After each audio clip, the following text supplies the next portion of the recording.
시편 56편입니다. 사랑하는 하나님, 세상 속에서 좌절하고 낙심할 때 주님께서 말씀하심으로 내게 소망을 주셨습니다.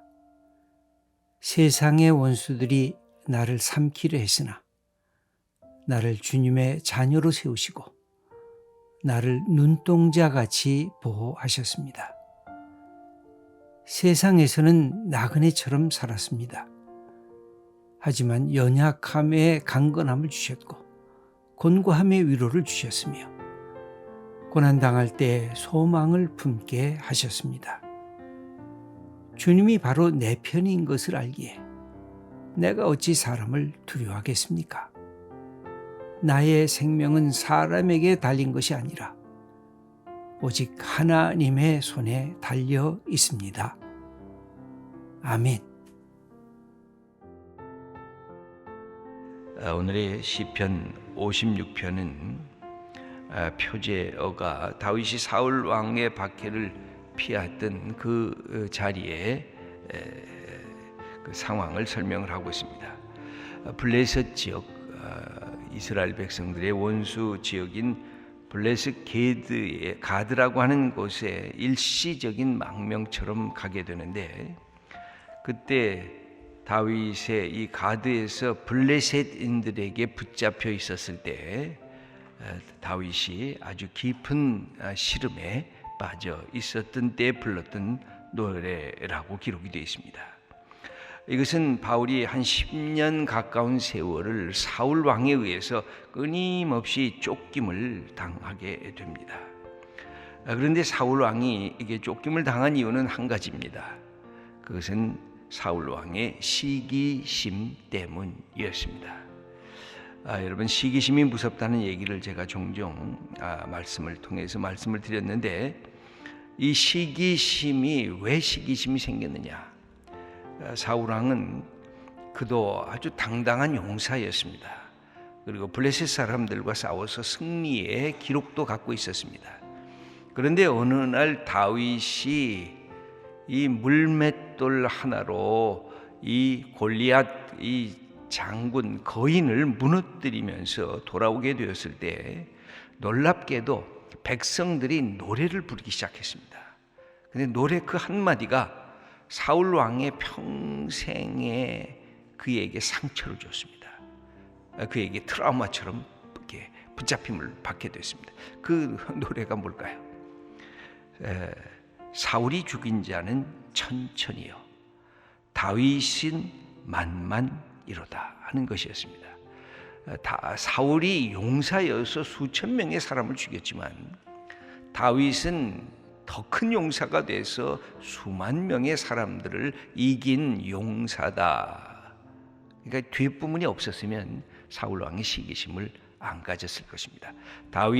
사울 왕이 블레셋 사람을 죽인 사람은 천천히요, 거기까지만 부르고 끝나버렸으면 사울 왕은 상처도 안 받았을 거고 다윗에 대해서 그렇게 열심히 쫓아다니지도 않았을 것입니다. 그런데 그 다음이 문제였습니다. 다윗이 죽인 자는 만만이요, 자기보다 더 큰 다윗의 많은 백성들이 그를 향해 가니까 갑자기 앞에 천천은 기억도 안 나고 만만만 기억이 돼가지고 자기의 삶이 뒤흔들리기 시작했습니다. 그래서 다윗은 쫓겨게 됐고 사울 왕은 끊임없이 쫓아가게 됐습니다. 여러분, 우리 인간의 마음속에 이 관계 설정이라는 게 매우 중요합니다. 여러분, 내가 누굽니까? 나를 어떻게 이 정체성을 밝힙니까? 내가 누군지를 어디에다가 정초를 내가 매깁니까? 여러분, 우리들은 가장 쉬운 것이 내 주변 환경으로부터 나를 판단하는 것이 제일 쉽습니다. 나는 내 어머니의 아들이요, 내 아버지의 딸이요, 내가 갖고 있는 내 삶을 내 부모님으로부터 정초하고, 그 다음에는 자라나면서 내 형제로부터 정초를 하고 내 친구로부터, 그리고 내 이웃으로부터 나를 이렇게 규정하는 것이 가장 쉽게 보이는 것에 의해서 내가 정체성이 기초하고 있는 그 자리를 마련하는 것입니다. 그런데 그것이 이제 성숙하게 되면 그런 내 이웃과 내 환경에 의해서 나를 이렇게 정의하기보다는 내가 나 자신에게 대한 것을 정의하기 시작합니다.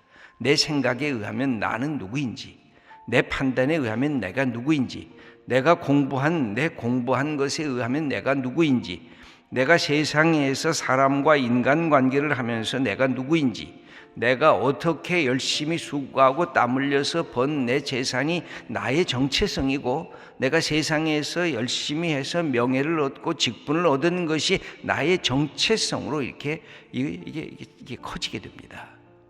그런데 이 정체성도, 이 보이는 것에 대한 정체성도 이게 흔들리는 것입니다.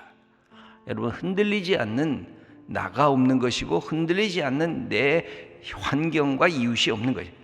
그러다가 보니까 이것이 불쑥 나보다 더 큰 정체성을 가진 사람이 나오면 내 실존 자체가 완전히 망가집니다.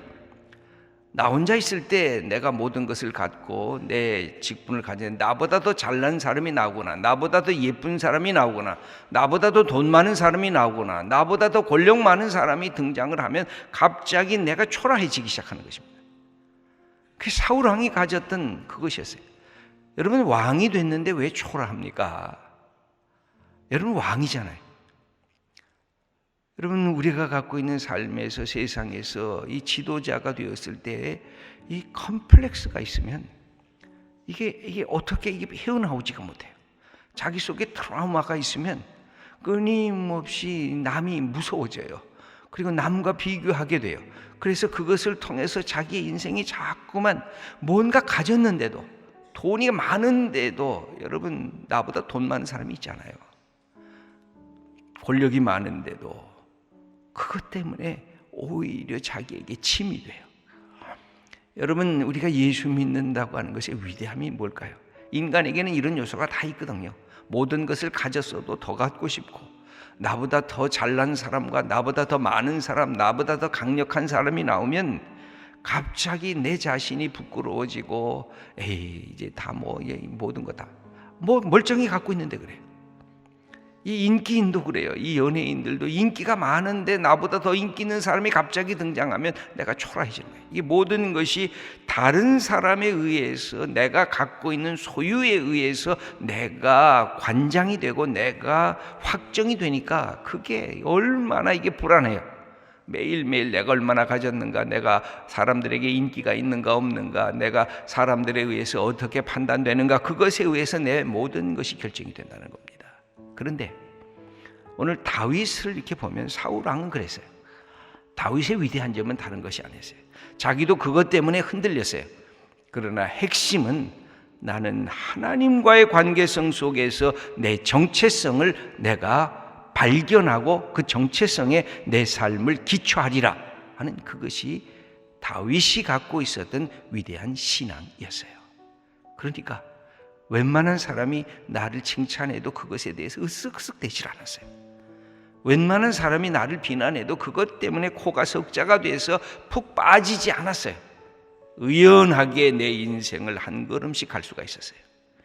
여러분, 인생에 있어서 성장하게 되면 제일 중요한 이 삶의 태도가 의연한 거예요. 의연한 건데 인간의 힘으로 의연해지지가 않거든요. 인간은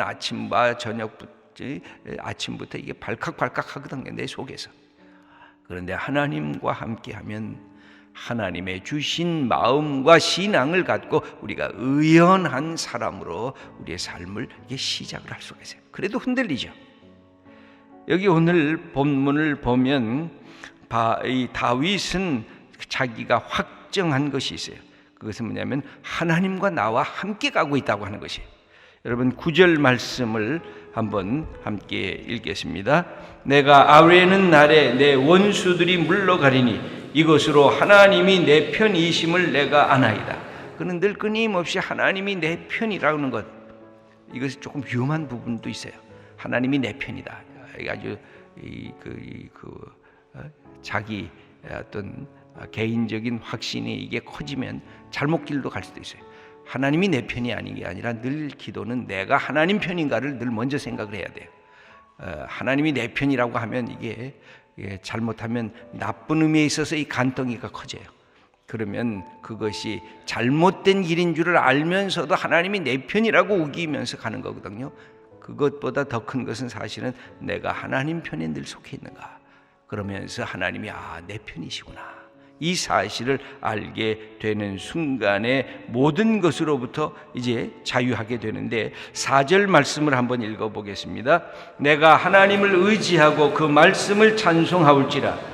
내가 하나님을 의지하였은즉 두려워하지 아니하리니 혈육을 가진 사람이 내게 어찌하리까. 혈육을 가진 사람을 안 두려워하겠다는 거예요. 사람에 의해서 내가 흔들리지 않겠다는 거예요. 나는 하나님에게 서 있겠다는 거예요. 여기 11절 말씀도 한번 읽어보도록 하겠습니다. 내가 하나님을 의지하였은즉 두려워하지 아니하리니 사람이 내게 어찌하리이까. 이런 말로 여기서 하는 것은 뭐예요? 사람에 의해서 내 인생을 정초 삼지 않고 나는 하나님에 의해서 내 인생을 붙들고 나는 하나님 앞에서 나인 것을 내가 선언하면서 가겠다는 거예요. 우리의 삶이 왜 많이 흔들리냐면 내 삶을 내가 독자적으로 스스로 나가는 것이 아니라 다른 사람에 의해서. 주로 착한 분들이 그래요. 여러분, 착한 분들이 얼마나 소중한 분들이에요. 근데 착한 분들이 갖고 있는 결정적인 약점들이 있어요. 의연하게 자기의 정체성을 내 내면의 세계 속에서 하나님과의 관계성 속에서 이것을 만들어가는 것이 아니라, 내가 이렇게 하면 사람이 나를 칭찬할까, 내가 요 말을 하면 사람이 나를 비난할까, 여기에 너무 신경이 쓰이다 보니까 착한 것이 자기의 삶을 이렇게 억눌러요. 착함이 자기를 자유하게 하는 것이 아니라, 여러분, 우리가 예수 믿으면서 예수 믿는 게 자유라고 하는 것은 하나님이 자유이기 때문에 하나님에게 의탁을 하면 우리가 자유자가 되기 시작해요. 그런데 사람에게 의탁을 하면 내가 자유자가 되는 것이 아니라 내가 자꾸만 위축이 돼요. 억압을 받아요. 이것이 결정적인 차이예요. 그래서 우리가 예수님을 믿고 하나님을 사랑하는 것의 축복은 거기에 있는 것이에요. 하나님을 내가 사랑하고 하나님에 의해서 내가 존재하니까 내가 사람들의 이런 얘기 저런 얘기는 의연하게 이걸 넘어가겠다는 거예요. 여러분, 성숙한 사람이 갖고 있는 이 삶의 축복이 의연함이에요. 왜? 우리에게도 인간의 욕망이 있고 인간의 슬픔이 있고 인간의 외로움이 있고, 사람들이 비난하면 어찌할 줄 모르고 사람들이 칭찬하면 좀 내 가슴이 펴지는 게 이게 인간이잖아요. 이건 누구에게나 있어요. 이것이 없는 사람이 없어요. 그러나 그것을 뛰어넘는 내가 하나님을 의지하니 내가 사람에 대한 것은 늘 존중하고 존경하고 내가 바라봐야 되지만 그것을 뛰어넘는 하나님의 약속이 내게 있다는 것입니다. 오늘 여기에 놀라운 것은 이 의지한다라는 말이 I trust in God 이라고 하는 말이, 하나님을 in God I trust 이런 말이 반복해서 이렇게 등장을 하는데 6번 이렇게 등장을 하게 됩니다. 3절, 4절 이렇게 보면 여기 계속해서 그것이 나와요. 한번 3절, 4절을 다시 한번 읽어보겠습니다. 내가 두려워하는 날에는 내가 주를 의지하리이다. 내가 하나님을 의지하고 그 말씀을 찬송하올지라. 내가 하나님을 의지하였은즉 두려워하지 아니하리니 혈육을 가진 사람이 내게 어찌하리이까. 그러니까 사람이 무섭지 않은 것은 누구나 사람이 다 무섭죠. 그래서 인간관계가 어렵다는 것 아니에요. 그런데 그것을 넘어서는 비결은 오직 한 가지, 내가 하나님을 의지한다는 거예요. 하나님이 내 인생의 첫 번째라는 거예요. 이것은 8절에서 11절에도 계속해서 나오는데 9절과 10절 말씀만 우리 한번 함께 읽겠습니다. 내가 아뢰는 날에 내 원수들이 물러가리니 이것으로 하나님이 내 편이심을 내가 아나이다. 내가 하나님을 의지하여 그의 말씀을 찬송하며 여호와를 의지하여 그의 말씀을 찬송하리이다. 11절 말씀도 읽겠습니다. 내가 하나님을 의지하였은즉 두려워하지 아니하리니 사람이 내게 어찌하리까. 이렇게 사람들을 향해서 강력한 선을 하는 겁니다. 그러면 이 시인은, 이 다윗은 그러면 그냥 아주 강한 사람이었는가? 성경을 보면 그렇지 않아요. 눈물을 흘렸던 사람이에요. 계속해서 쫓겨다니니까 그냥 계속해서 눈물이 흘렀어요. 여기에 눈물 흘렸다는 얘기가 8절에 기록이 되어 있는데 한번 읽어보겠습니다. 나의 유리함을 주께서 계시하셨사오니 나의 눈물을 주의 병에 담으소서. 이것이 주의 책에 기록되지 아니하였나이까. 그가 여기저기 쫓겨다니면서 어찌할 줄 몰랐습니다. 그래서 심지어 적대국인 자기가 죽인 이 골리앗 장군이 속해 있는 블레셋 그쪽까지도 쫓겨갔어요. 근데 거기에서 그들이 알고 있었어요. 사울이 죽인 자는 천천히요, 다윗이 죽인 자는 만만히요, 그런 얘기를 들으니까 그 자리에 더 있을 수가 없었어요. 이것이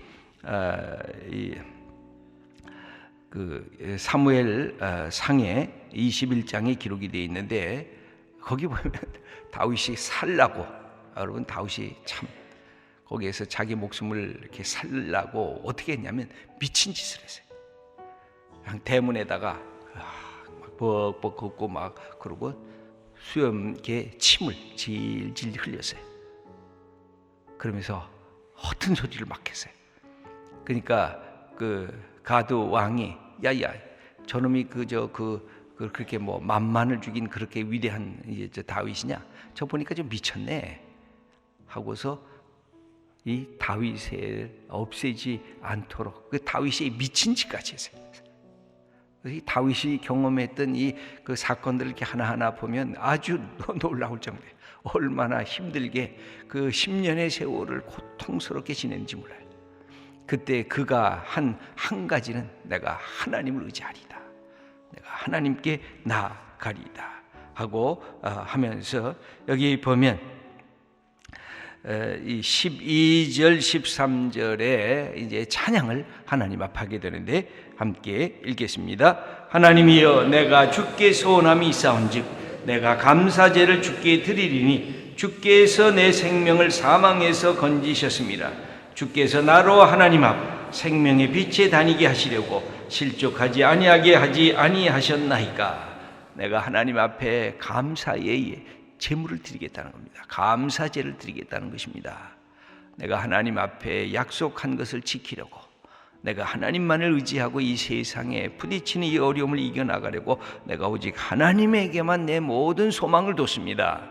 그리고 내 영혼은 이 속에서도 하나님을 향해서 감사를 합니다 하고 그렇게 감사하는 이 다윗의 모습을 보면 참 대단한 그런 신앙과 그리고 하나님과 하나됨의 그 모습을 갖추고 있었습니다. 여러분, 우리의 삶이 무엇에 의해서 기초하고 정초되어 있습니까? 내가 가진 것 없어질 수도 있습니다. 내가 세상에서 잘 나가는 것 하루아침에 명예가 깨질 수도 있습니다. 내가 갖고 있는 지식들 다 옛날 지식으로 바뀌어질 수도 있습니다. 내가 갖고 있는 모든 것, 내가 만질 수 있고 소유할 수 있는 것에 의해서 내가 기초하면서 지금까지 살았습니다. 그러나 그것보다 더 큰 것을 우리는 붙잡아야 그 모든 것이 하나님의 선물이 됩니다. 바로 하나님을 의지하는 것. In God I trust. 내가 하나님을 신뢰하는 것. 거기에 우리의 삶의 모든 기초가 있습니다. 그것을 통해서 내가 가진 것을 다시 생각해 보면 그냥 감사한 겁니다. 인간관계를 생각해 보면 상처도 받았지만 그냥 다 감사한 겁니다. 내가 이만큼 소유한 것, 이만큼 내가 사람들과 함께 사귈 수 있는 게 다 감사합니다. 여러분, 하나님을 오늘도 의지하고 내 생에 주어진 이 많은 것들을 선물로 기뻐하고 감사하면서 오늘도 세상 향해 나가는 귀한 주님의 사람들 다 되시기를 축원합니다.